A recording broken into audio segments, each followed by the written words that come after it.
stories.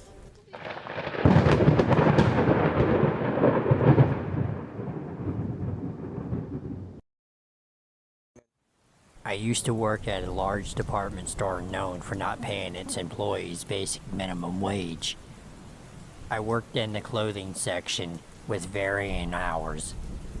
Since I was going to school at the time, one evening I had an older gentleman wander through and strike up a conversation.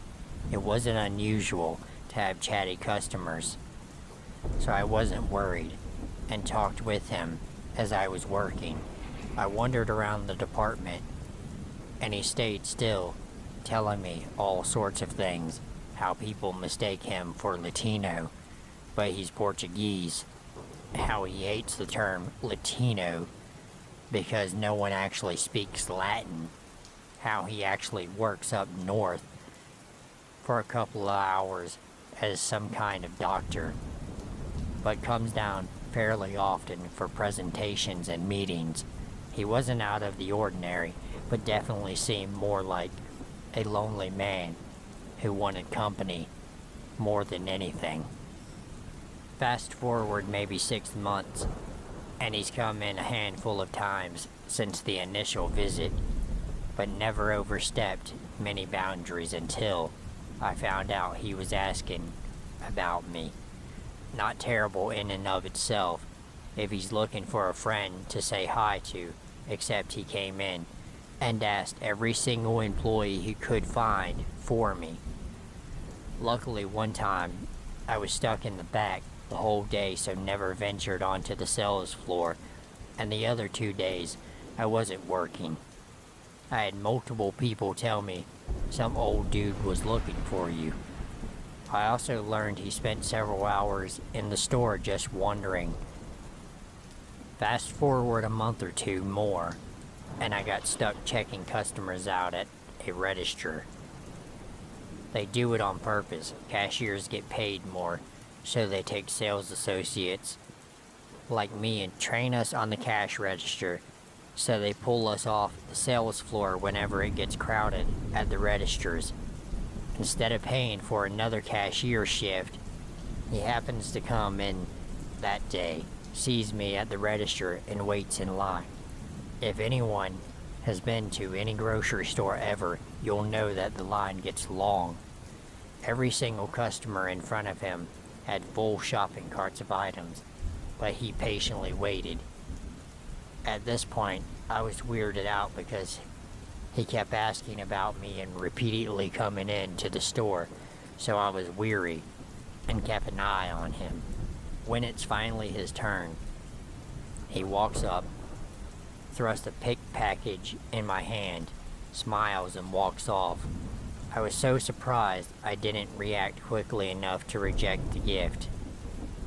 Inside was a romantic card, printed translations for all kinds of common phrases, including "I love you," from English to Portuguese, with a note that said "I can't wait to practice with you," and a $100 gift card for Victoria's Secret.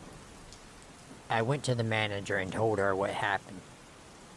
She took down a description of him and notified security, and told me it was up to me if I wanted to keep the gifts. Co-workers eventually convinced me to keep the gift card, but I chucked everything else. However, I did not use the gift card for more than 3 years because I looked up the fine print and saw that if he knew the card number, he could call and see if it was used. I didn't like the idea of that. When I quit not long after, co-workers kept me updated whenever he wandered into the store looking for me. He did not stop for at least 6 months after I left. I've had many other encounters at work and can share if there's interest. Some are definitely as bad, if not worse, than this. Last year I went out of state for my first year of college to school in India. The first week I formed many friendships, and one of those was with a boy who would end up becoming my stalker. He was fairly normal at the start, and I genuinely enjoyed his company as well as his roommates, and we became quite close. Spending a lot of time together, soon I had developed friendships with other people, and he became a part of my friend group. About a month into knowing him, I started to get a feeling that he liked me more than a friend. I still acted normal around him because I did not want to draw attention to it because the feeling wasn't mutual, and I did not want to ruin our friendship. One night, about 3 months into school, everything changed. This night, all of my friends came to my dorm room to drink before they went to a party. I had told my friends that they could drink in my room, but I did not want to go out because I was very upset by a hurricane that was hitting my town in Florida. All of my friends were supportive of this, except my soon-to-be stalker. Throughout the time he was in my room, he was making jokes about how dramatic I was being, and even when everyone else told him to stop, he wouldn't let up. Finally, everyone is ready to leave to go to the party. My stalker is the last to exit my room before going. He tells me that he cares about me and that if I change my mind and decide to go out, or if I need anything, that I should text him, which I found strange given his previous behavior, but I figured he had come to his senses and was attempting to be a good friend. A couple of hours after my friends leave, I get a text from another friend telling me to come help our one friend out who is too drunk and is vomiting. So I change and walk to her building. Upon arriving, I find out she is fine now and that they put her into her bed. I go outside of their building and cry about what's happening at my home on the steps by myself. I get a text from my stalker asking if I had changed my mind. In that moment, I was sad, and I figured if I went out with them and drank, maybe I would feel better. I tell him where I am and ask if the group wants to meet up. He says that they will come, but arrives alone. He suggests we hang out in my room, but I told him I want to go to see the group. He didn't seem to be too happy with this, but I call one of my other friends to see where they are, and we go to another dorm building where they are drinking. When we get inside, we have a hard time figuring out which room they are on and what floor they are in. My stalker is visibly drunk at this point and pushes me into one of the connecting suites that is vacant. He begins to make fun of me again for being upset and is very touchy. I push him off of me and tell him to stop. We finally find one of our friends, and that friend tells us that we can meet him in his room and he has alcohol there. My stranger suggests that we go to his room instead because he's in a fight with one of the other guys and does not want to see him. I believe this, and I agree. When we get to his room, we are greeted by his roommate and a bunch of his roommate's friends. My stalker grabs my backpack with his alcohol and says we should go to my room and our friend group can meet up with us, so we do. My dorm had 2 beds in it, and my stalker sits down on one of them I sleep on, so I decide to sit on the other one. He puts on a movie, and everything is normal at first. I immediately begin texting my one friend whose room everyone was in and tell him to bring our friends over to my room. My friends were all drunk at this point, and everyone I texted wasn't making sense. My stalker then gets into the same bed as me and lays beside me. I immediately feel uncomfortable and start rapidly texting my friends and tell them he is acting strange and that they need to come now. He sees I'm on the phone a lot, so my stalker grabs my phone from me and tells me I need to take a 10-minute break from the phone. During this point, he becomes very touchy and suggests we try this trick with my jewel where he exhales into my mouth, to which I reject. I tell him it has been 10 minutes and that he needs to give me my phone back, but he denies knowing what I am talking about. I stand up and move to the other bed because I feel uncomfortable. He gets up and moves as well. I sit at the very end of the bed opposite of him and demand my phone. He continues to play dumb. Instead, he moves closer to me and tries to playfully touch me. I've had enough at this point and tell him that he needs to give me my phone right now, and that it isn't funny anymore. He tells me he needs to go to the bathroom. While he's in the bathroom, I grab my laptop and I iMessage one of my friends to come to my room ASAP and to tell them that he is being very creepy and I need their help. Once he returns, he tells me right away that he wants to level with me and that he thinks that we should hook up. I had been making it very clear the entire time that I did not want that, and I thought that he would be able to read my body language in this situation and realize I was very clearly uncomfortable. I tell him no and that I just want to be friends and not ruin the friendship. He doesn't listen. He comes over to me and starts playfully grabbing me, and when I push him off and tell him to stop, he pushes me down onto the bed and tries to come over me. He grabs my legs and pulls me into him. I was thankfully sober and was able to kick him away from me, and I get up and run into the hallway. He doesn't leave my room and begins to insult me and tell me he never wanted to be my friend and only wanted to sleep with me, and that guys and girls can never be friends. It always has to lead to something more. He then says that he would never date me and that I'm too emotionally unstable for him, and a slew of other insults. One thing that he said that especially scares me is that he was raised to take whatever he wants, no matter what, when defending his actions. I did not know what to do, and I just started yelling and crying at him to leave my room. He refuses and then makes fun of me for crying. At this point, he still has my phone and won't give it back or leave. I threaten to call the campus police on him if he does not leave, and he finally agrees. After that night, he texted me every day for a week trying to talk to me, and one of my friends told him to listen to what he had to say, so I do. He ended up confessing his love for me and told me that he still thinks we cannot just be friends, even after I said multiple times that that is all we could ever be, and ultimately told him I think that we need to stop talking. All of my other friends knew what had happened and dropped him as well. He spent months trying to talk to me and became completely obsessed. I would still hang out with his roommates, but I would only go to their room when he wasn't there, on the few occasions where he would come in, and he would later text me paragraphs about how immature I was being for ignoring him. Finally, I said we could try to be civil and just be acquaintances to be nice, but that led to him getting very mad at me for still acting uncomfortable around him and never wanting to hang out with him. At this point, every time I would see him, he would blow up my phone and text me nonstop about being fake towards him and that I needed to get over myself. I finally blocked him. After doing this, he got very angry. He would show up where I was all of the time and just stare at me. His roommates would tell me that he talked about me every night basically for the rest of the school year. He would try to ask them things about what I was doing and who I was hooking up with. He would go up to my close girlfriends all of the time and ask what he could do to fix things with me. He tried to fight a guy who expressed he was interested in taking me out on a date. A few months ago, after the incident, he made up an excuse to come to my door almost every day. He started trying to talk to me in the hallways. He would offer me his things and even bought me a Christmas present. The last few months of school, he told his roommate that his goal was to sleep with me before graduation and that he thinks I want him and I am just playing games with him. I in no way want him or make it seem as if I want him. The only way I act towards him is completely disgusted. Even over the summer, he has been texting his roommates about me. All of my friends tell me that he is stalking me and recognize that the way I am acting is in no way asking for his attention.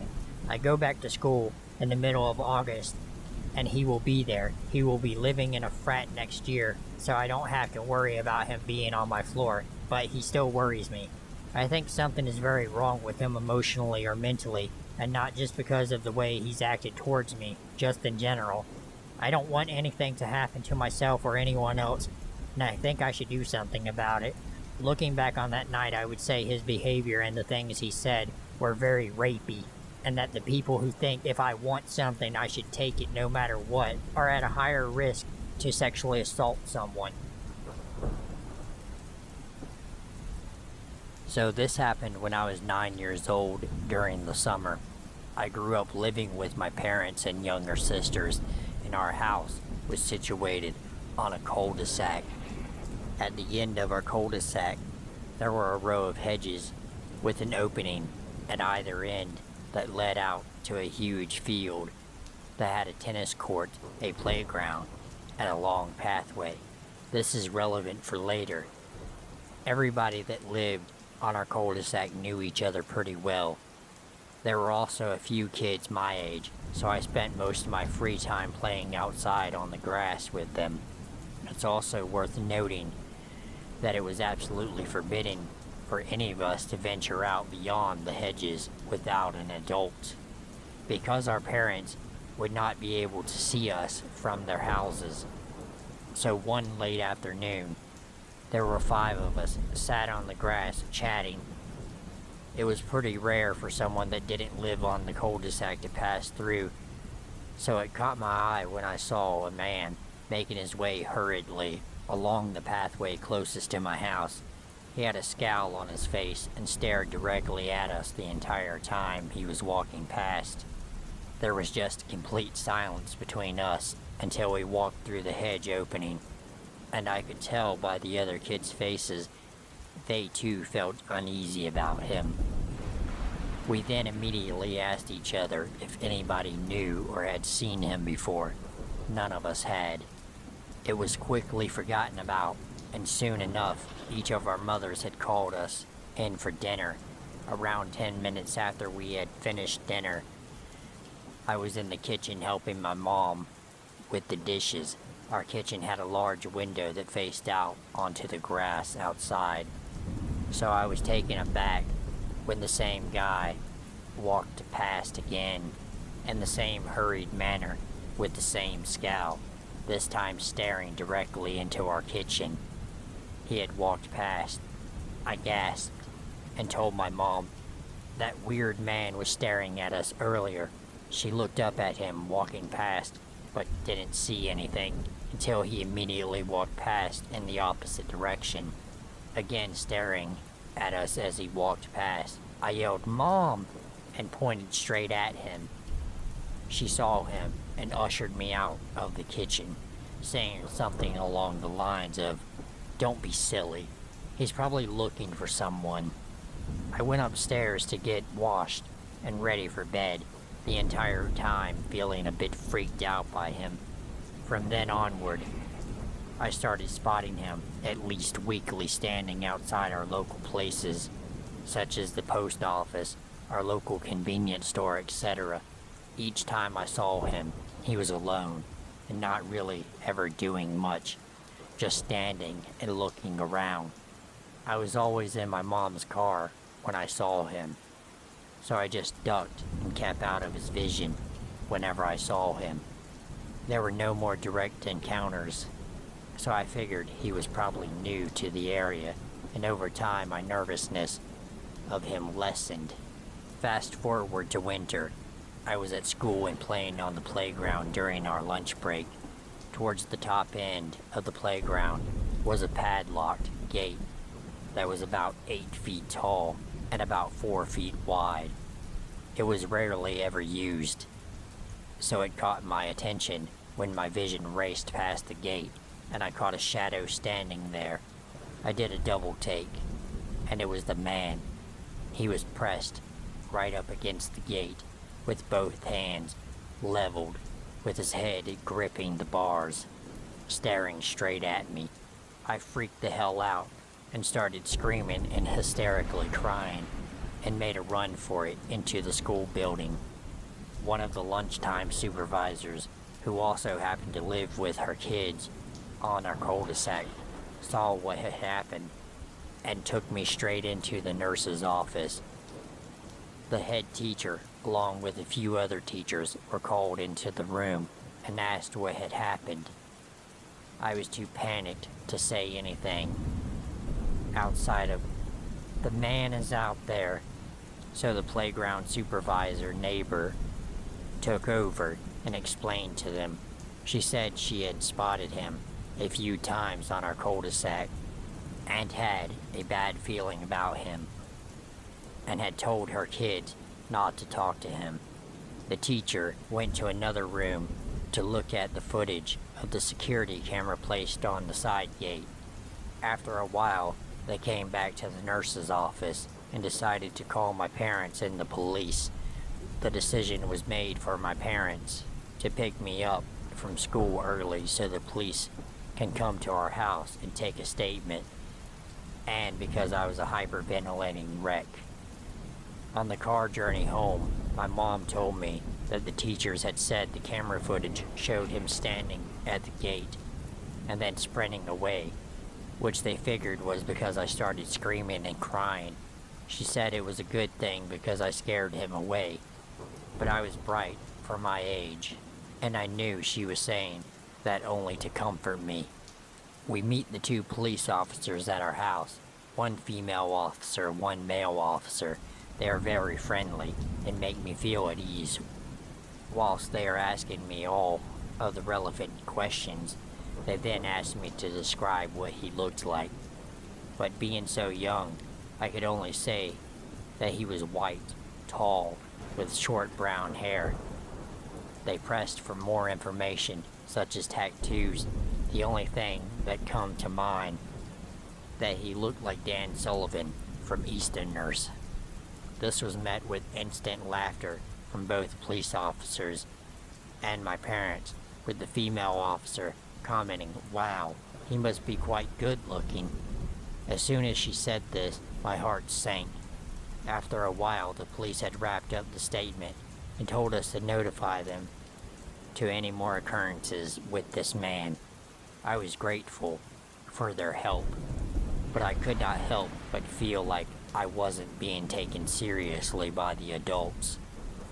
After this, I stopped seeing the guy around town, and the kids on our cul-de-sac say they don't see him either. Life goes on, and gradually, I regained the confidence to play outside again, both with friends and by myself. A year and a half later, I'm 11 years old, and it's the summertime. My parents had gone away on holiday, so my grandma and my aunt were staying at our house, looking after me and my younger sisters for the week. They were a lot more lenient than my parents and would let us play out for longer. And they even let me play over at the tennis court beyond the hedges. It was around 6 p.m. and was still light out, and I was racing my bike up and down the long path situated in the middle of the large field. I had completely worn myself out, and I was on the part of the path where it forks off near the tennis court, so I just sat on my bike for a while trying to catch my breath, while watching a group of people further down on the field playing cricket. Next thing I know, I hear somebody quietly but loud enough for me to hear it say, "Hey." I looked around, and I could not see anybody close enough that I would have been able to hear. I then hear a whistle, which leads my eyes directly over to an alleyway sandwiched between the hedgerow and the tennis court, and I recognize it to be the man from when I was younger. The sheer shock of seeing him again completely froze me up. I could not move. He steps out of the alleyway with one hand over his crotch area. He then uses the same hand to gesture me to come over, and it's then that I see the top button of his pants and his fly undone. I accept the very worst is most probably about to happen, and I instantly go into panic mode. I know that I need to get to safety ASAP, and I figured out my options. The first option is to head straight down the field to the group of people playing cricket, but I don't know these people, and I don't know if I can rely on them to keep me safe from this man. My second option is to ride my bike as fast as I can down the path past the tennis court, around the corner, and into my cul-de-sac. However, the man is in the alleyway, and if he ran through it, he would easily beat me to the hedge opening to block my way, or catch me if he wanted. I started pedaling like a madman and decided to head to my cul-de-sac. As I turn the corner, I see that he isn't at the end of the alleyway yet, so I bomb it through the hedge opening. I hear him running and saying, "Just come here." So I race down the pathway and make it to my house. The entire time I'm shouting for my grandma and aunt, and the kids playing out on the grass figuring something is up and ask what is wrong. I ditch my bike outside my house, go inside and lock the door, and I find my aunt in the kitchen. She's panicked and asked me what's wrong. So I explain everything as fast as I could and say we need to call the police. The next thing I know, I hear the kids outside yelling and screaming, "Go away," and calling for their parents. We look outside the kitchen window, and the man is walking past our house, looking at me dead in my eyes, completely undeterred by the commotion outside and my aunt standing next to me. He walks out of our line of vision, out of the cul-de-sac and down the road.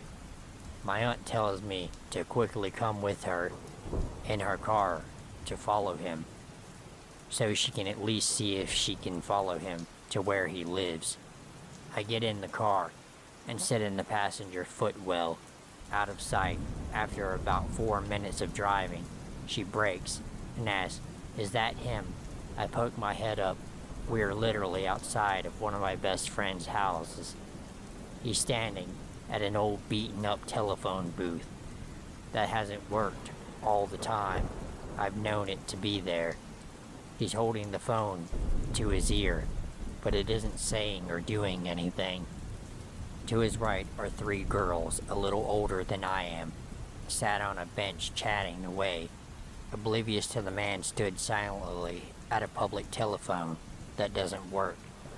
My aunt parks her car and says she's going to sit and watch and make sure the girls are okay, and tells me to stay down. After no longer than a minute, my aunt says these girls are getting up, so I poke my head up again, and I see them go on their way. Suddenly the man literally just drops the phone and turns around on the spot to face the girls. Before he can even take a step out of the telephone booth, my aunt starts honking her horn and opening her door to yell at him to go away and leave the girls alone. I see him completely freak out and make a break for it up an alleyway, with which has 2 exits. The girls turn around and try to figure out what's going on, but my aunt pulls away and was headed over to one of the alleyway exits. My aunt tells me to get her phone from her bag to call the police. We get to exit number 1, but he is nowhere to be seen, so we head to exit number 2. Meanwhile, the policewoman on the phone says she is sending for a patrol car to the area and another to our house, so we can give a statement. We get to exit number 2, and again we can't find him anywhere. We decide to head home to meet the police, where I give another statement. The police officers sent this time around take me much more seriously, and after the statement was given, they said they will also spend some time driving around the immediate area looking for the guy. From then on, I did not see the man at all, and nor did my friend. We did not ever receive any type of update from the police, so I never knew what came of the investigation. The situation ended up with me being super protective and paranoid over my younger sisters whenever they were playing outside unsupervised. And I worried that if they were caught up in the same situation, they might not have been as lucky as I am. So scary, weird guy, let's not ever meet again. Let me start by saying this small little pretext. I live in a town where there is a certain breed of people, like a mix of rednecks, beach bums, like every town. My last story on here was several years ago, and this story takes place about a year after that story. That story involved a gun in my face. Anyhow, the shenanigans started in Texas, beach bum town. I live in a part that is separated by the highway. One area with middle class and some low class with sporadic bits of high class, and the other side of the highway with low income housing and shanties. The shanty part has had meth labs blow up, houses built out of 2x4s and wood, etc. I was sitting at home, normal day, and I decided to make some tortilla soup, but was missing the damn corn tortillas. I asked my mother, who was sitting on the couch watching another Hallmark show, if I could take her car to get some ingredients, to which she begrudgingly said yes. So I take her car to big box grocery store and get some tortillas, and thinking that it was going to be a damn good spicy soup, with that right amount of sauciness and spices. Little did I know how spicy it was going to get. I then left the grocery store thinking how good the soup was going to be when my mother called and told me to put gas in her car. I mean, she drives a Ford Focus. It doesn't use that much gas, but at least it doesn't take meth, which leads me to my next part. I go to the gas station during the busy part of the day and stood in line for about 15 minutes. I give the lady $15, filled up at the gas station from half a tank, when this lady kept staring at me from behind a gas pump. I was feeling more and more uncomfortable. At the time, I was around 18, and she had to have been in her 50s. She would look at me, smile, then stare more with this drugged-out look. Sent shivers down my spine. This continued for about another 5, because the drugged-up lady dressed like a high schooler with messed-up teeth, and the typical meth head approached me. She said I was hot, and put her hand on my chest.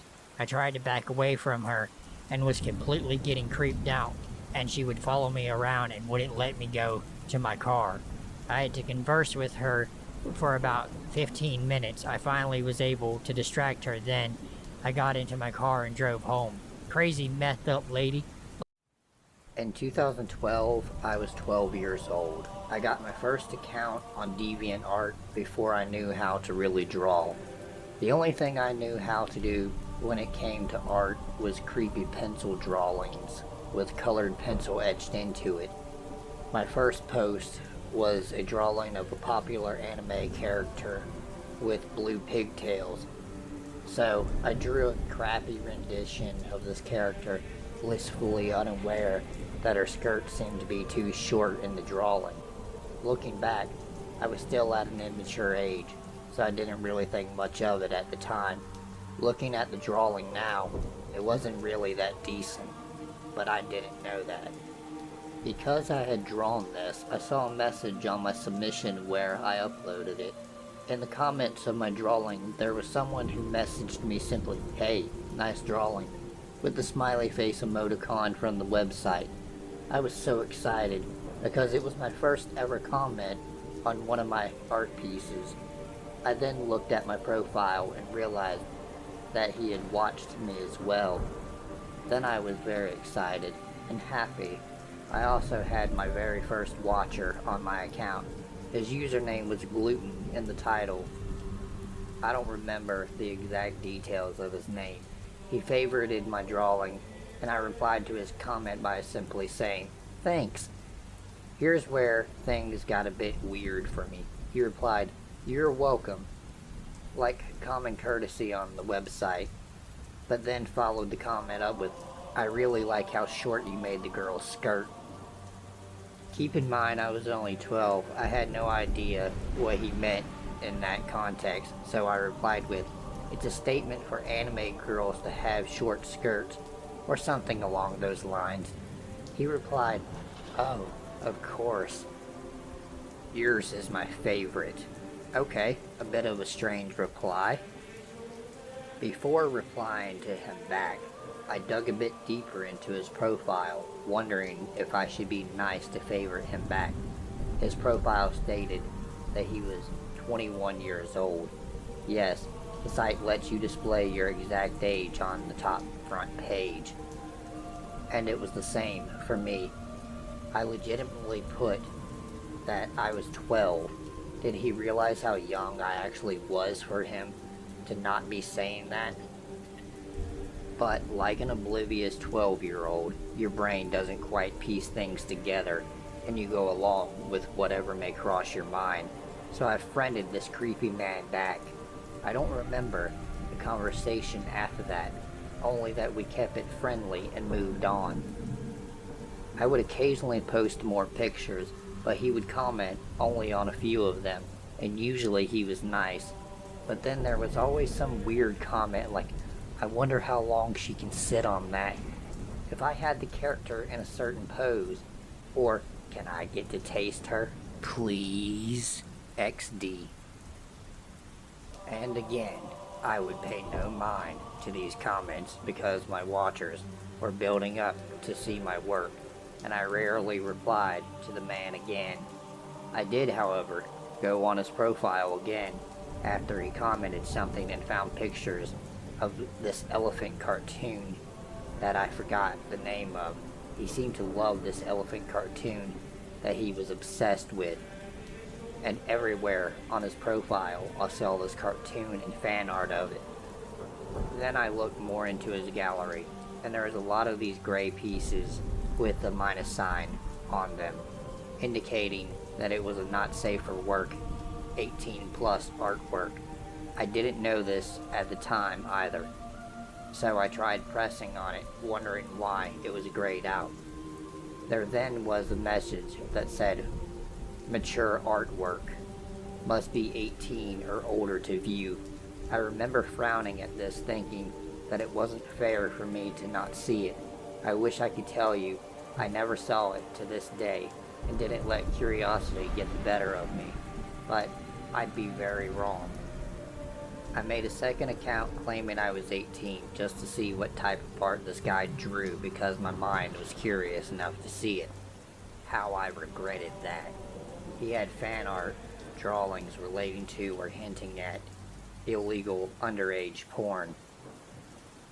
There were really disturbing ones relating to the cartoon he liked, with the little girl elephant character being strangled and raped by her dad. There were pictures of anime girls looking 10 years old or possibly younger in sexual positions, getting raped by her dad. There were pictures of anime girls looking 10 years old or possibly younger in sexual positions, getting raped. There were even some more gore-fest pictures among the elephant ones I saw, and illegal porn images that he mixed with gore themes as well. Impalement, cutting out body parts with a knife, torture involving blood, hypnotism, etc. Suffice to say, I unfriended the guy on my main account and was extremely disturbed by this. A week later, he still messaged me on my main account and said, "Why did you unfriend me? Sad face." I felt no sympathy for him and said something along the lines of, "You are so disturbing, and you draw disgusting things."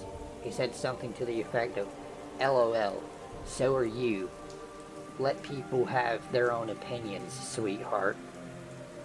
I then found out how to block a user on the site, so I blocked him. That gave me internal peace, but it didn't last long. A year after the entire incident, I was using the 18-year-old account as a backup account, and for different art mediums. Nobody knew this account was linked to my other one. Somehow my old friend Gluten manages to find me without telling anything about how the two accounts are related to each other. And exactly 1 year later, in the summer, he PMs me on my other account. The message said, "Hey, do you miss me, sweetie?" "I missed you since the unfriend, sad face." "That's okay." My eyes widened in horror, and I kept thinking to myself, how did this pervert find me?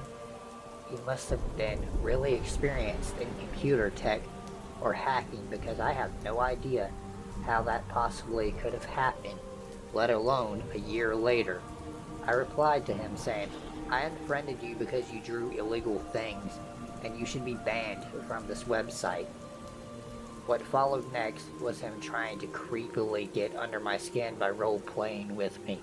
At this point, he was now 22, and I'm 13, still very much disturbed by him, but he only made things worse by talking to me in roleplay terms, using asterisks in everything he said. He literally said he was grabbing my bun gently, an asterisk, among other lewd comments to me, some asterisks and some without. I'm sitting there like, here we go again, obviously disturbed. So I blocked him on that backup account as well. Considering the types of things he drew, I think he definitely liked flirting with preteens on purpose, and probably got a kick out of it. For the most part, being on DeviantArt was okay for me after that, But people like him, who drew lewd things like that, plagued the site. He is the major reason I left it. So I know this entire encounter was online, and a lot of these experiences happen in real life, but you never know who you could end up meeting in real life from the internet. So gluten, let's never meet again, and let's not meet in real life, and I hope you stop flirting with 12-year-olds. It's really for your own good.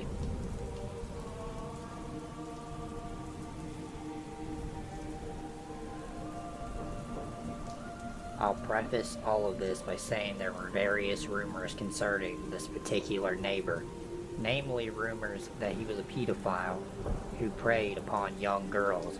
This information came from other young girls in the neighborhood, and even several adults warned our family to be weary of him.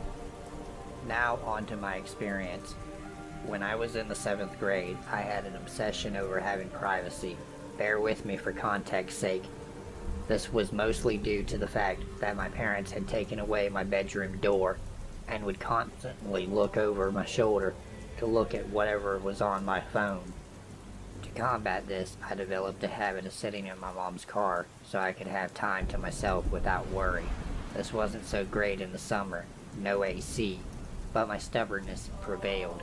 Eventually, it became a consistent part of my schedule, where I'd always head to the car after school activities and homework completion. However, one incident stopped me from doing this from that point on. It was a typical Wednesday afternoon, and I'd gone to sit in the car, as per usual. Nothing was seemingly different, except that our neighbors, including the man clouded in rumors from across the street, were sitting on their driveway in lawn chairs, just looking around. They did this fairly often, though I always found it a little weird as we were in a lower class suburb neighborhood with not much to look at, but hey, to each their own. I'd been online to get my heart's content despite the summer heat, and eventually went back inside. The next day, however, something I couldn't have ever anticipated occurred. I had went through my school day as normal, and cheered at our middle school's football game. I was especially excited as this was one of the first games of the season, and my friends and I were still loving our new cheer uniforms. After the game, I got into my dad's car, as he and my mom had come to pick me up. I was a little thrown off because it was usually just my mom who did this, but I brushed it off. As soon as I got into the car, I could tell something was up. There was a heavy tension in the air. I'd initially tried to break conversation, but to no avail. Eventually, my parents came outright and told me what had occurred. Someone had left what could only be described as a horrifying letter addressed to me, or really, the beauty with her, like gold. This letter was left on the top of the car I usually sat in, taped on top of the roof. Thankfully, my dad discovered the note first, but he noted that the specific neighbor who we were told to look out for was outright glaring at him as he removed the note and read it. My parents told me what the letter withheld. A man explaining that he wished to dress me in white and take my innocence, that he had been waiting for a woman like me for so long, and that he'd be coming for me sooner rather than later. To top it all off, he signed the letter as "For true love, who's closer than you may think." I was horrified, as my parents. They had already reported the note to the police as soon as they found it, and the next week, an officer stopped by to ask both my father and me questions about the incident. No arrests were made, and nothing came of the incident. But I was certainly more paranoid from that point on. About a year passed since the incident, and one autumn night my parents had gone out of town. It was me and my brother, 18 at the time, left alone, and we just kept to our own devices. That night, however, we had someone attempt to break into our house. I was asleep in my room, while my brother had stayed up to play video games. He began to hear weird noises coming from outside of his bedroom window. He turned to find a man's hand reaching in through the now cut window screen. My brother yelled, "Hey, what are you doing?" This was enough to drive the man away, but not before my brother caught a glimpse of what the man looked like. It was the same neighbor we suspected of leaving the note. The police were again immediately called, and my brother talked to several officers concerning the incident.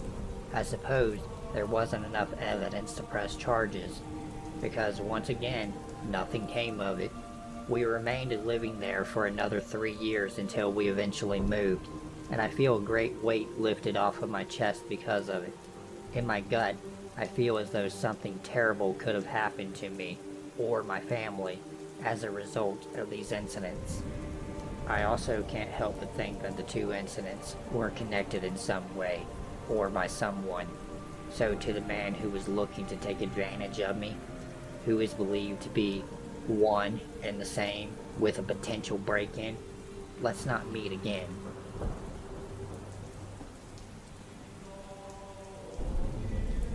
When I was in 5th or 6th grade, I lived in a small house in a very tiny rural town with just my mom. We had a family living next to us whose house and yard was trashy.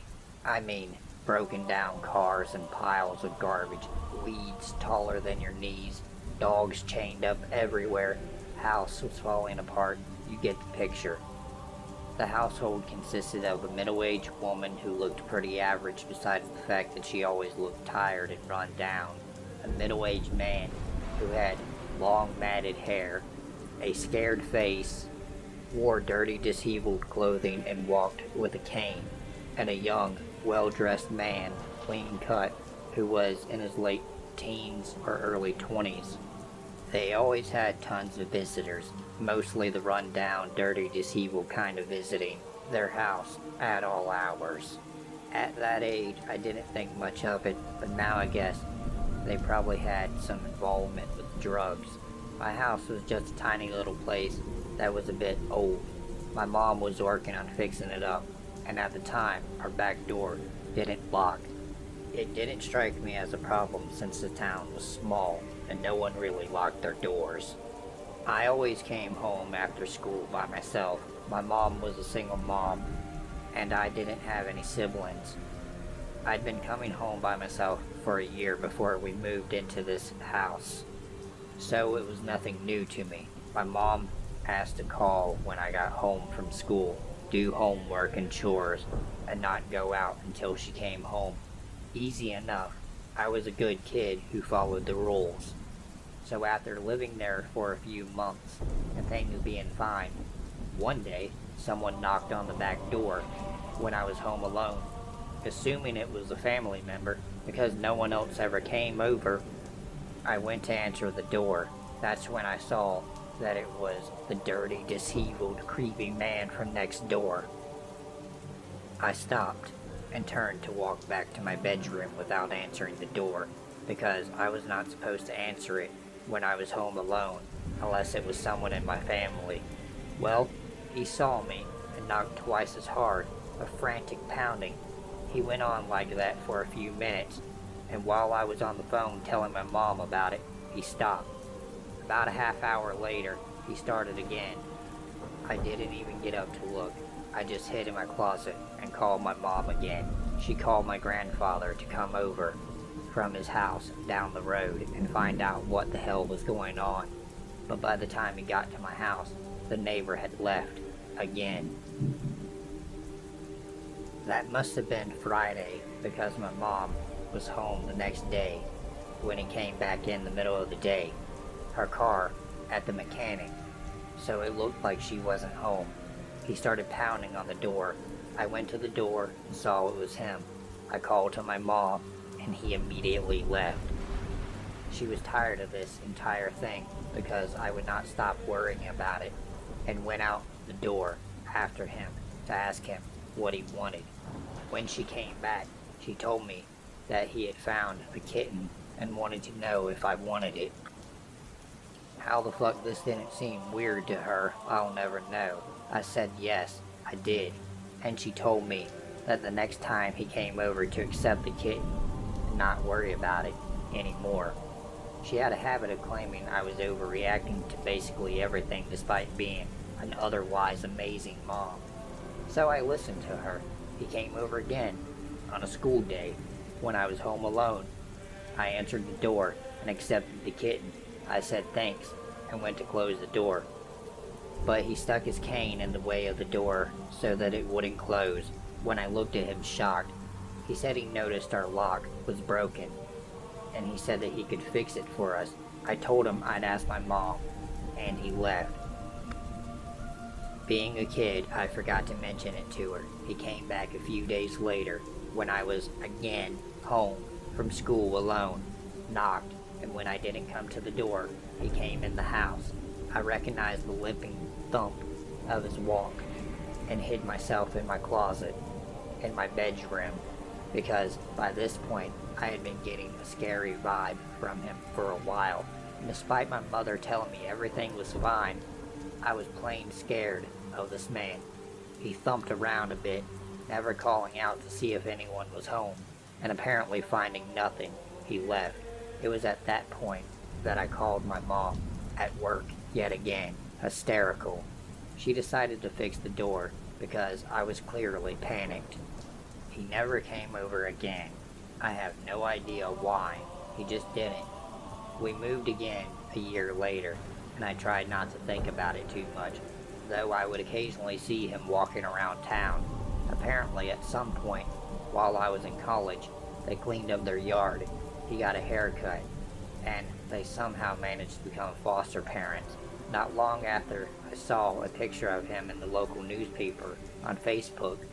He was being charged with sexual abuse of both his foster children, child porn, drug and weapon charges, all kinds of bad stuff. Apparently the younger man who lived with him was being charged as well, and later his wife was charged with check fraud. I saw it to my then husband, who also grew up in that small town, and he told me a story of his father once catching the man looking at his little sister's bedroom window.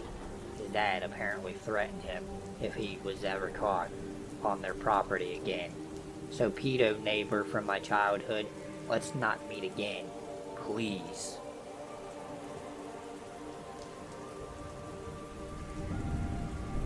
Let's not meet again.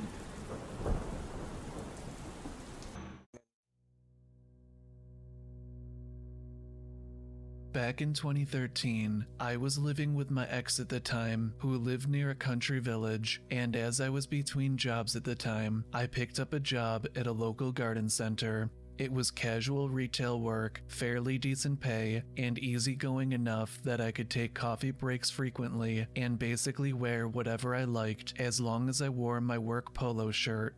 It was walking distance from my ex's house and full of people of all ages who were the most lovely people I had ever met. Most of the regular customers who came into the garden center were usually sweet old people who would visit the cafe because we had free teas and discounted lunches for OAPs if they had a store card, so you often got to know all of them, and some of them we gave nicknames. Most of them were sweet, like Pink Hair Lady, a badass 80-year-old grandma who wore a tasseled leather jacket and bright pink hair. Then there was Camper Van Couple, who used to drive a really cool camper van with bright orange flowers painted on it. You get the idea. With Creepy Artist Man though, he gave most of the young girls weird vibes. He wore a straw hat and was in his late 40s, and he had round gold-rimmed glasses and would wear strange graphic t-shirts with naked women on them or Professional Pussy Patrol sorts of slogans on the back. He always wore ripped jeans where his knees were always hanging out of them, which were always dirty with paint or mud. He also had this weird half smile that would never leave his face, and he would kinda leer, and it made people very uncomfortable. He would take off his glasses and clean them constantly, which kind of made you feel like he was trying to get a better look at the young girls who worked there, especially the young ones, 16 plus.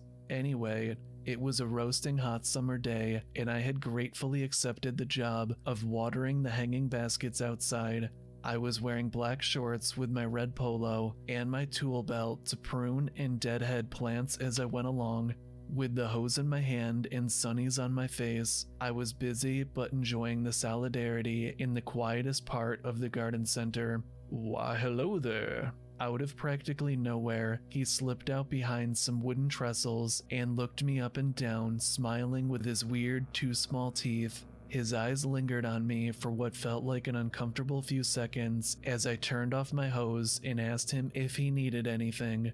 He shook his head and kind of shrugged, still smirking at my legs. Okay, sir, have a nice day. Let me know if you need anything. And then I turned to continue.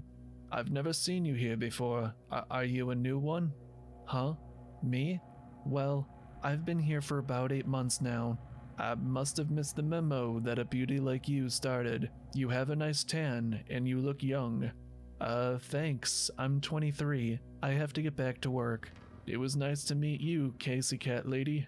I suddenly remember my name badge, and I get slightly irritated that he now knows my full name. I make a beeline for the smoking area, where the tool shed was, with an excuse to grab smaller gardening gloves, and by the time I returned to the floor, he had left.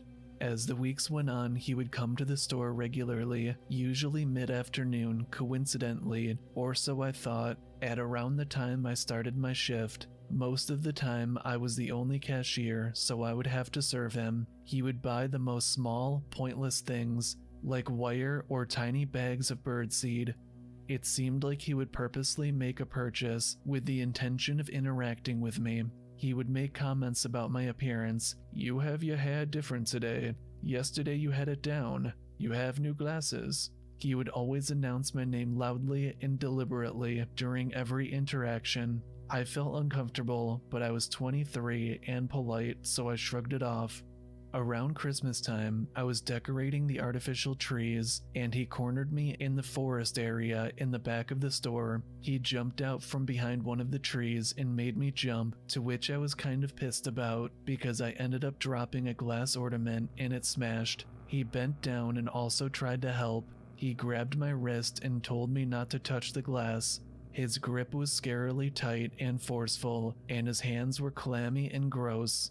I slipped my hand out of his grip, and then I asked if I could help him with anything. This is when things get weird.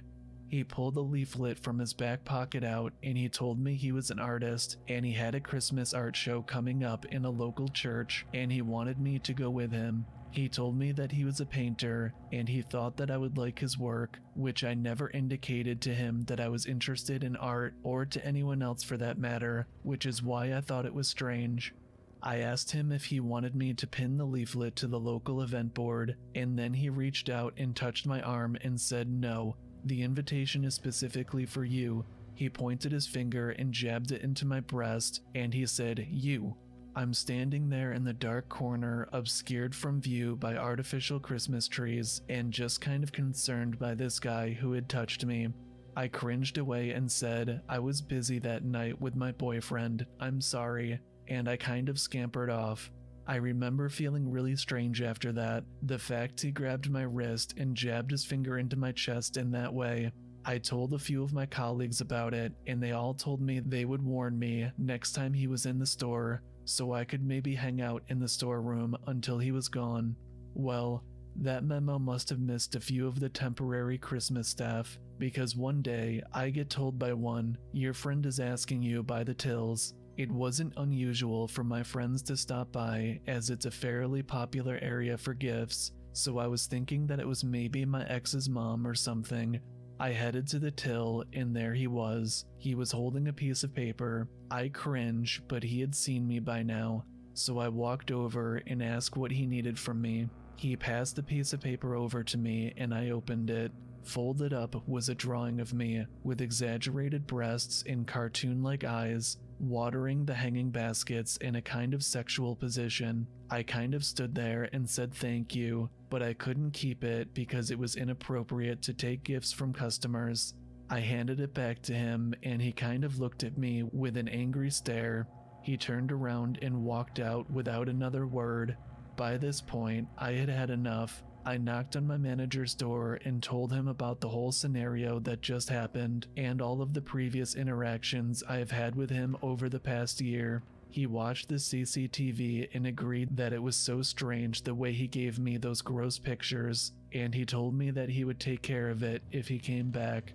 My manager praised me for my reaction to his advances and said I was doing the right thing, and he would try to see him off the next time.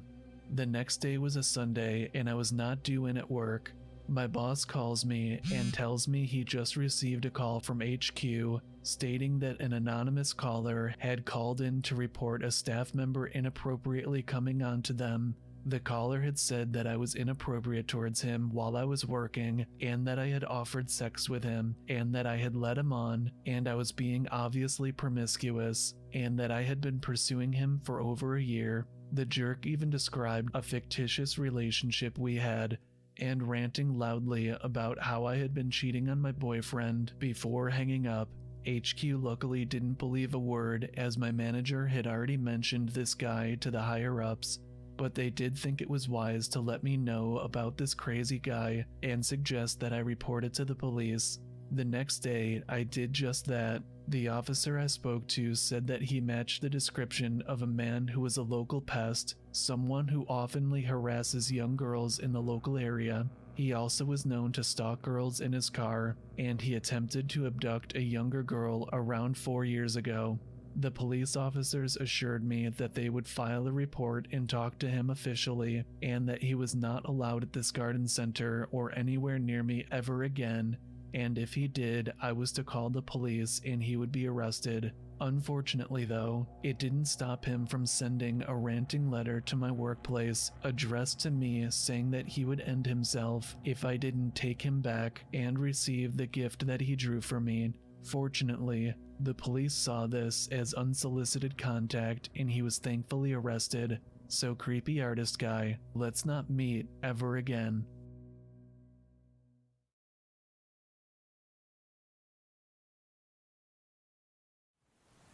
This story extends from 8th grade middle school to my freshman year in college.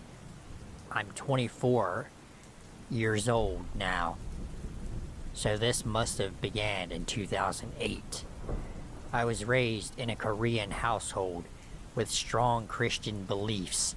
Every summer and winter, there would be a youth retreat where all of the teens in our church would go to one big joint retreat with counselors and teenagers from churches in and out of the state. I met my best friend, Hannah, there. She was from Philly and had a pastor who was white, who we called Pastor Allen. After these retreats, everyone would add each other on Facebook and keep in touch. I remember a day or two after the '08 summer retreat, Pastor Allen would often reach out and ask how my talk with God was going since the retreat, and if I ever need someone to speak to, I could always confide in him. This didn't alarm me at the time because counselors would keep in touch all the time. I always kept our conversations brief considering the fact I was shy and timid. Over the years, I had seen Pastor Allen at retreats and was friendly with him. Nothing strange happened other than his persistence with keeping in touch with me on Facebook. After retreats, I slowly stopped talking to him, and eventually, we didn't speak at all. This is where it all starts to get weird. One day, after our summer retreat in 2011, I got a friend request from a woman named Sumiko. I noticed we had a lot of mutual friends from the retreat, so I assumed she was a counselor there. She messaged me immediately after I accepted the request. Her and I became quickly acquainted. At the time, I was 15, and she was everything I needed and an older sister. Although we never met, I let my naivety get the best of me and confided in her about my teenage girl troubles. After months in, I remember walking into church and asking one of my youth leaders if they had met her at the retreat. He said he had never heard of her. I asked him if he could go check the roster, and he did, only to find out there was no Sumiko on the list. That's when things started to get super eerie for me. I panicked and went home to block Sumiko off of my Facebook. I saw on her page that the only person who continued to tell her it was nice seeing her was Pastor Allen. No one else from the retreat seemed to really be interacting with her. It all started to freak me out. I blocked her and unfriended Pastor Allen. I remember no longer attending these church retreats. A few days later, I received an email telling me that Sumiko decided to attempt suicide because of me, and that the email was coming from the mental hospital she was staying at. They told me it was all my fault.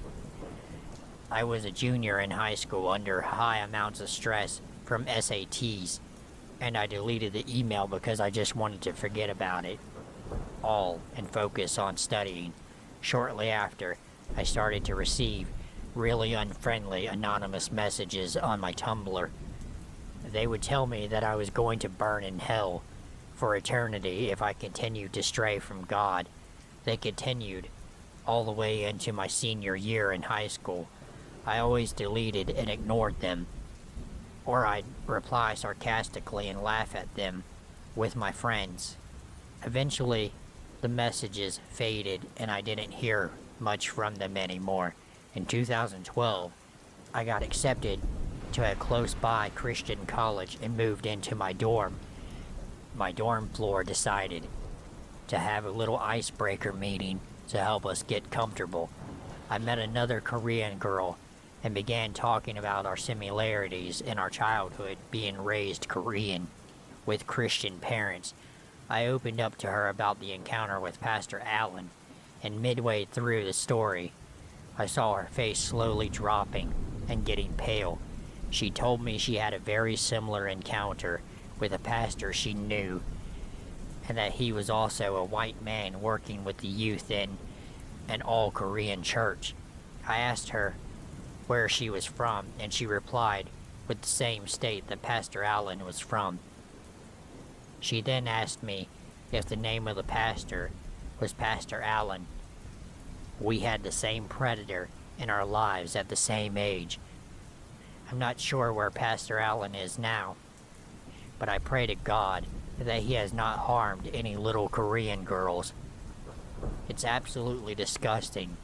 He was borderline 60 years old when I was 14 or 15. It makes me sick knowing people prey on children in the most vulnerable ways. It ruined a lot about my perspective on Christianity as well. It's horrible to take something so spiritual and take advantage of a child with it. So Pastor Allen, with a creepy young Asian girl fetish, let's never ever meet again.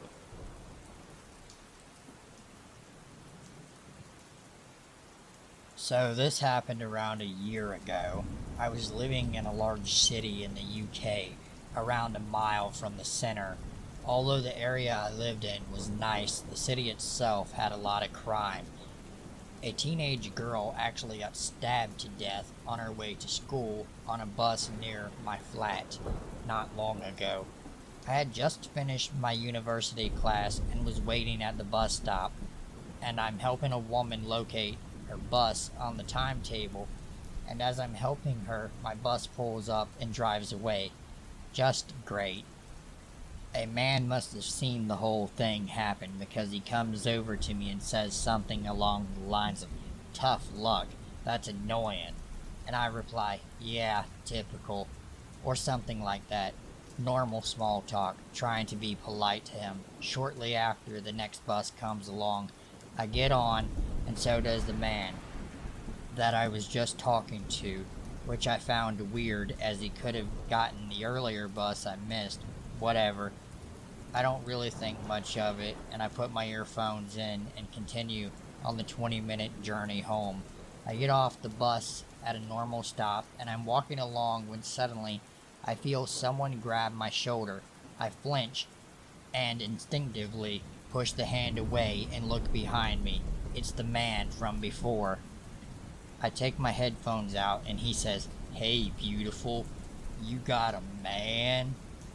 My defenses immediately go up, as I'm sure any girl living in a city will understand. I start walking and he follows me. Yeah, sorry. I'm pretty bewildered at this point. I have experienced creepers before, but not someone physically grabbing me. Nah, you're just saying that. I can tell you are lying. Come on, beautiful. Can I have your number? Me. No, I have a boyfriend. I actually wasn't lying. I did have a boyfriend. He continues asking over and over and over again, getting angrier and angrier at me. No, sorry. At this point, I start walking really fast, almost jogging. He's still following me. It's about a 5-minute walk to my flat, and he followed me the whole way back.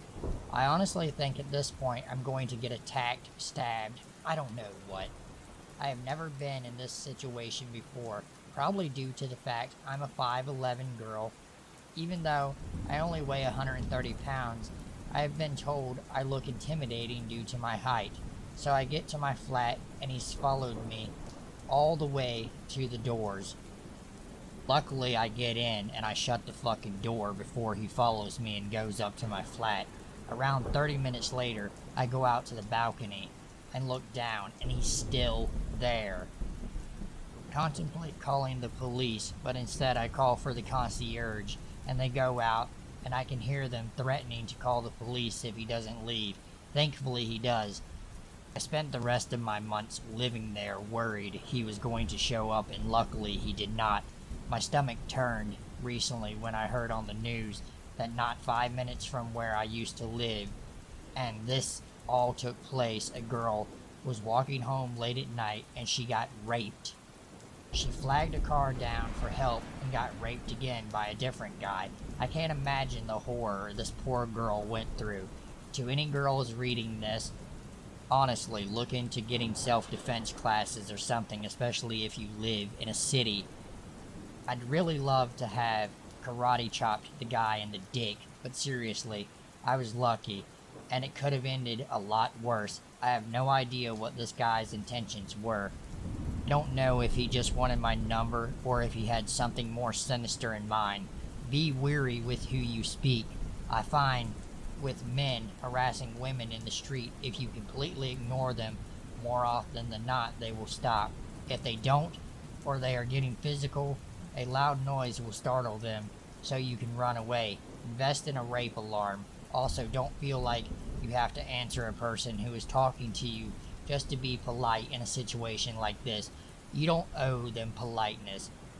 Your safety is more important.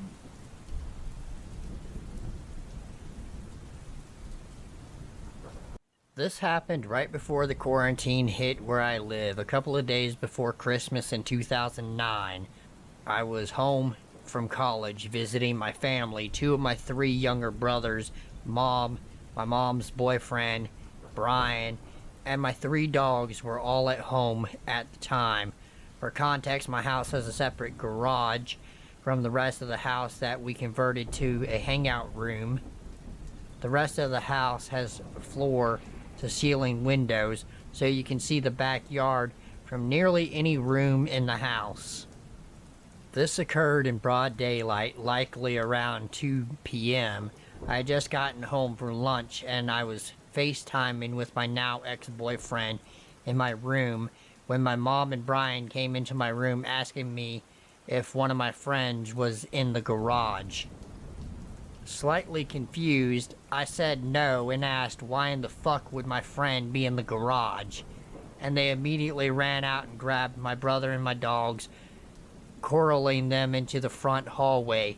They grabbed their phones and called the police, stating that there was a 20 to 25-year-old male, obviously drugged out, who had barricaded himself in our garage sitting on the couch watching TV. They then explained to me and my brothers that he had locked himself in the garage, gone into our refrigerator, and was eating our food and drinking my parents' wine while sitting on the couch watching daytime television. He had also grabbed a lantern, sleeping bag, and an axe from Brian's tools. Now, before the police got there, Brian grabbed a baseball bat and walked around the garage to the window. As me and my brothers watched from the window inside, he banged on the window and the gentleman inside screamed at him, "I'm waiting for my girlfriend. She'll pull up soon," and flashed the axe.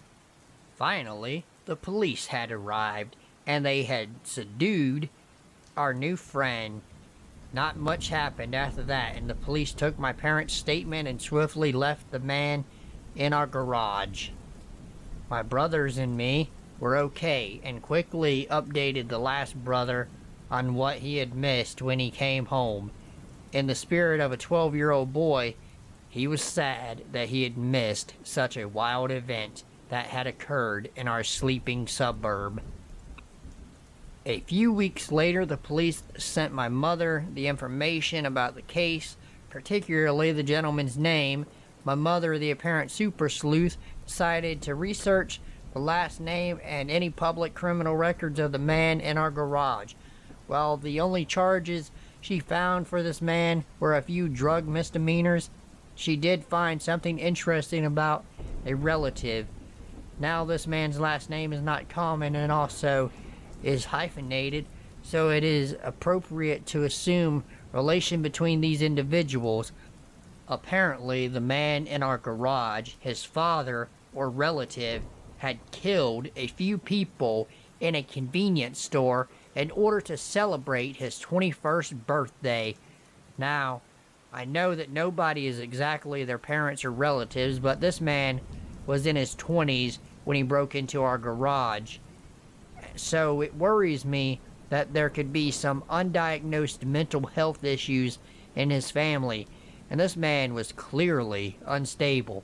So to the man who broke into my garage to take an axe and watch TV, I sincerely hope that you get the help that you need. However, let's not meet again.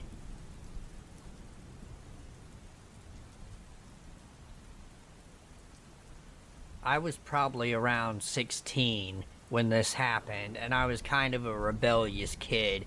I joined Tinder to meet some older guys, and I matched with this really attractive 20-year-old that seemed really into me. Anyway, he asked to pick me up from school the following day to get ice cream and walk around a nearby lake. I said yes. He picked me up, and we had a great conversation, nothing weird, and it seemed like we were really enjoying ourselves and each other's company. We got to the lake. No one was there because it was the middle of October and cold on the water. We walked around about halfway around the lake, and that's when it got weird. He started talking to me about crime documentaries and how he had studied them and knew how to kill someone without getting caught. He started making tracks in the mud and said that he would want to wear 2 big shoes so that the police couldn't match him on shoe size. He picked up his shoe and showed me a size 10.5 and informed me that he wore an 8. I got uneasy. He was strolling around me while I was sitting on the bench like I was prey. He went to one of those dog baggy dispensers and pulled one off. He sheathed it up to his elbow and started swatting it in my face. I thought that he might be trying to gross me out, so I was half giggling and swatting it away. One of my swats, he grabbed my forearm and pulled me in and put the bag over my head. Still, I thought he might be kidding, but as I tried to get away, I noticed he wasn't letting up. I was starting to panic now, realizing I wasn't getting any air, and he picked me up in a sort of headlock position. I was kicking and trying to elbow, and I guess one of those elbows connected to his groin. and we both fell to the ground. He laughed and said, "You got more fight in you than I thought you did. I was gonna make you pass out, but I didn't even get that far. I'm proud of you." All of my shit was in his car on the other side of the lake, so I decided to play along and pretend that it was funny. I told him I needed my inhaler now and to walk me back. He did, surprisingly. I got to his car and grabbed my taser and my phone and got the hell out of there. While we walked around the back of the car to his driver's side, I texted my mom SOS and to track my location. When I looked up from my phone, I noticed the guy had pulled out a pocket knife. He slowly laid the tip of it into my chest, just enough for it to almost pierce my skin. He stared at me with a blank expression on his face, and this went on for about a half a minute. I don't know why, but I said, "You're not gonna do it." This seemed to snap him out of it, and he paused, and then hysterically laughed. Between laughs, he got out, "That's the second time I could have killed you today." The whole drive home, he proceeded to tell me about how he would have raped and mutilated my body if I had, quote unquote, accidentally died that day. I got home and bolted out of his fucking car. As soon as I did, he sped off. I got a dick pic later that night, and then he blocked me. I looked him up, and it turns out that he was actually 27 years old and had a criminal record for domestic violence. That's all I could get of him, though. I reported it to the police, but nothing came of it, though. Probably because I wasn't willing to tell my parents what had happened. Either way, worst encounter of my life.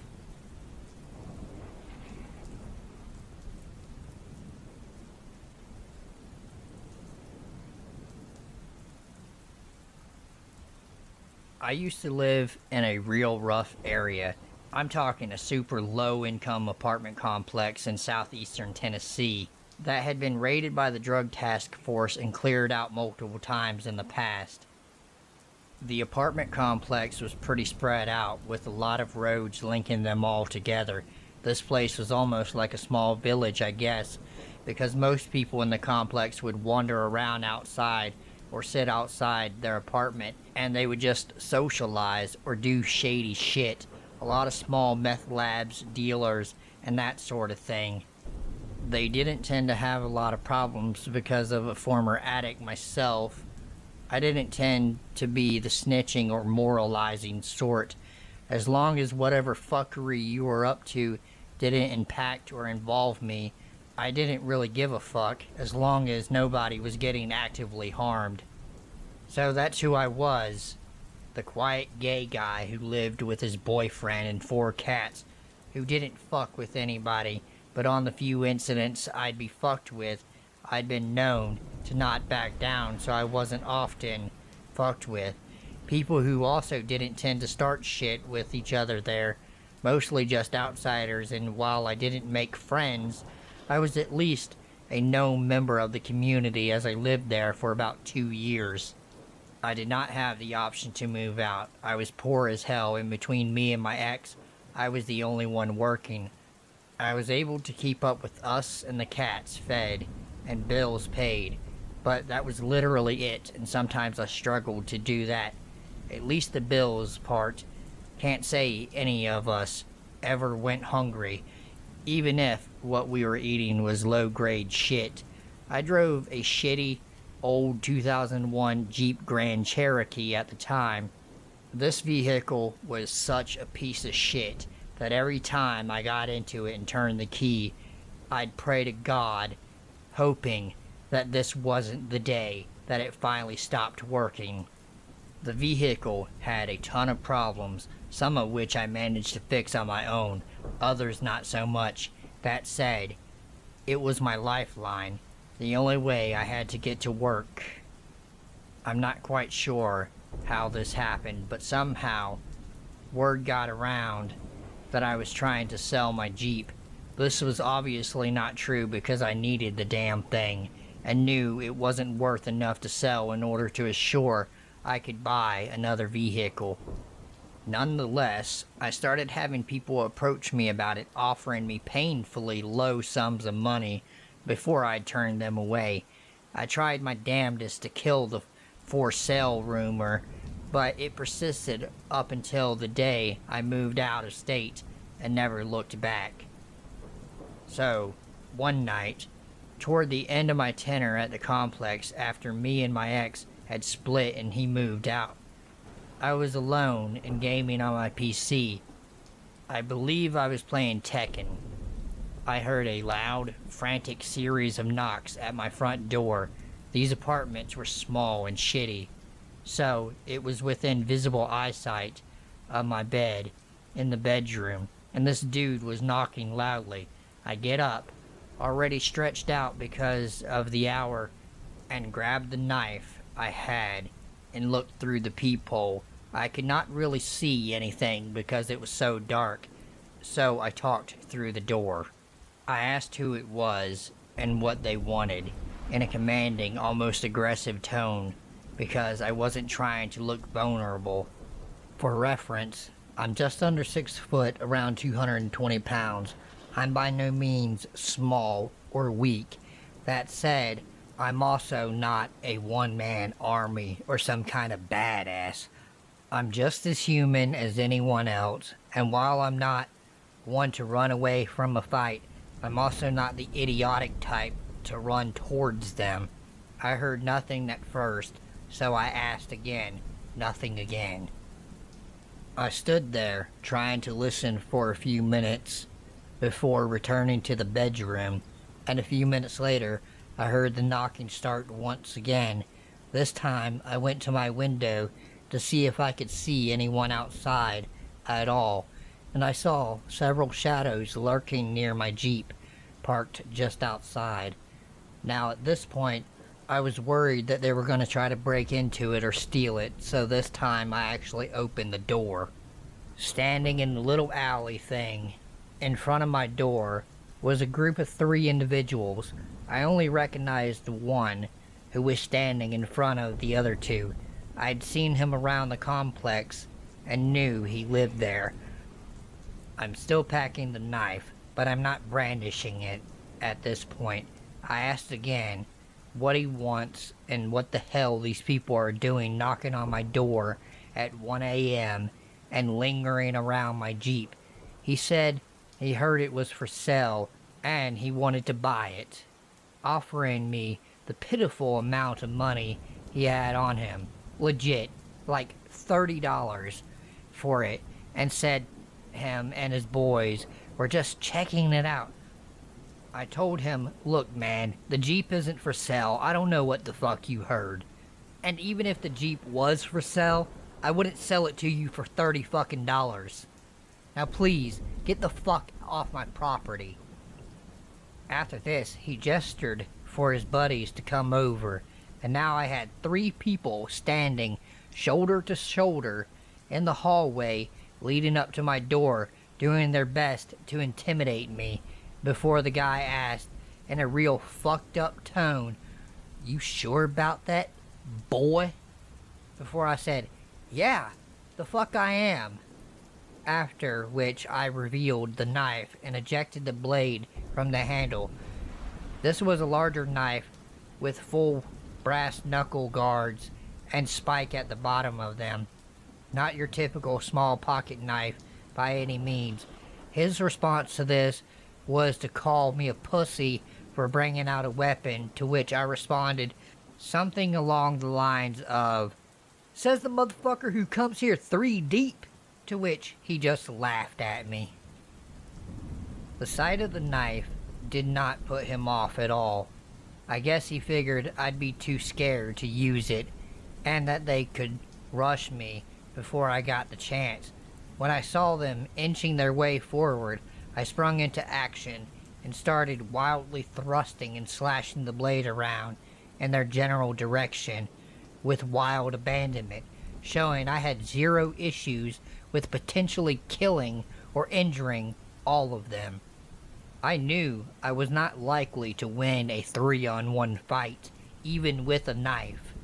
But I made it goddamn clear that if I was going down, I was taking at least one of them with me. They backed up and started spewing shit talk at me, including calling me a faggot and other choice words. I was known to be gay, even if most people act surprised when I tell them.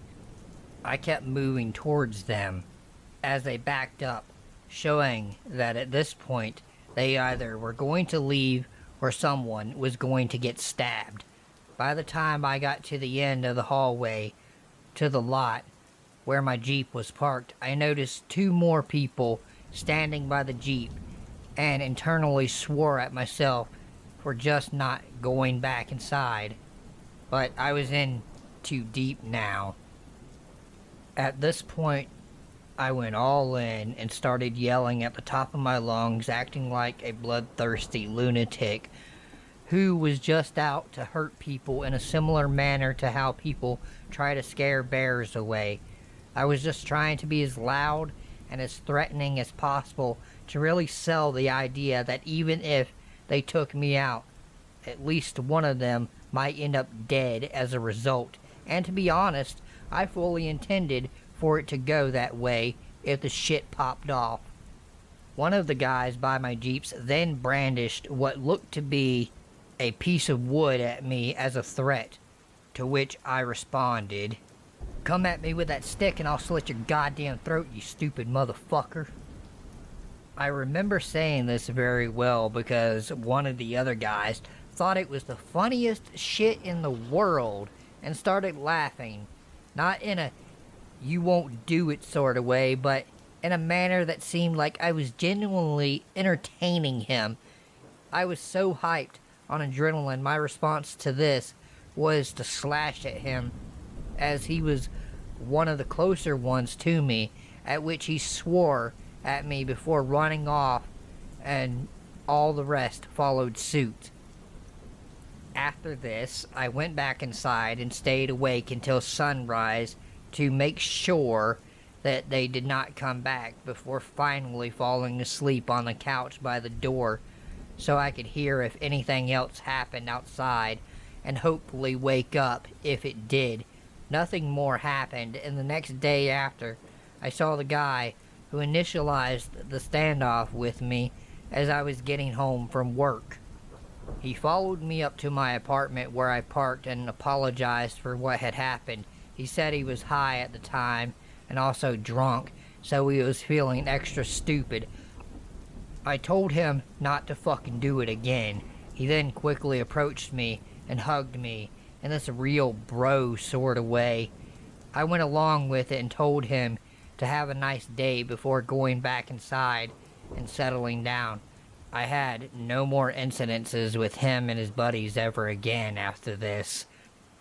Even though I played it off as not caring, it was mostly just to avoid further conflict.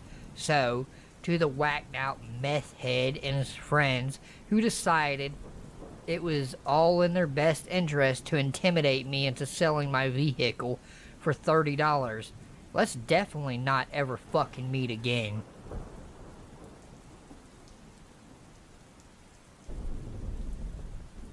Please don't kill me. I have a lot to live for. I have a wife and kids. If you are new, go ahead and hit the like button and subscribe to my channel, as it really helps me out. And if you are already subscribed, welcome back and thank you for subscribing.